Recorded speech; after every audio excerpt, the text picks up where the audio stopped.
না পুষ্পরণ করাবে না পুষ্পরণ করাবে না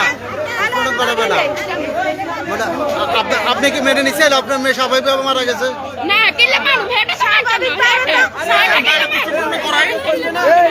না না না যদি পুষ্পরণ না করা যায় তাহলে বুঝতে হবে আপনার এটা কোনো ইয়ে নাই, নাহলে তো প্রশাসন এখানে জবাবদিহি করতে হবে। আপনি কোনটা নেবেন?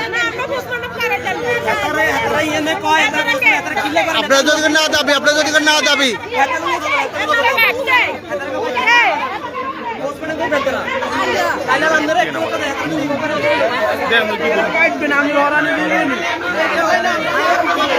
আচ্ছা আপনারা কি চান, আপনারা এটা কি চান সেটা বলেন।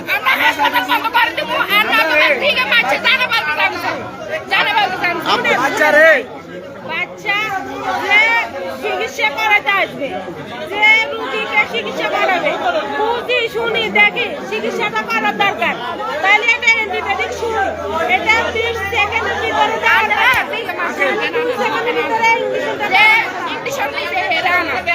আচ্ছা বলো তো তুমি সুস্থ বিচার পর্যন্ত এখানে বাচ্চাকে একটা ইঞ্জেকশন দিতে হলে আধা ঘন্টা সময় নিতে হয়, ওনারা 2 মিনিট সময় ইঞ্জেকশন দিচ্ছে, এটা সাক্ষীও আছে।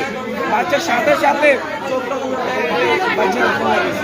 এটা সুস্থ বিচার পর্যন্ত আমরা চাই এটা সুস্থ বিচার হবে, সুস্থ বিচার না হওয়া পর্যন্ত এই হাসপাতাল বন্ধ থাকবে।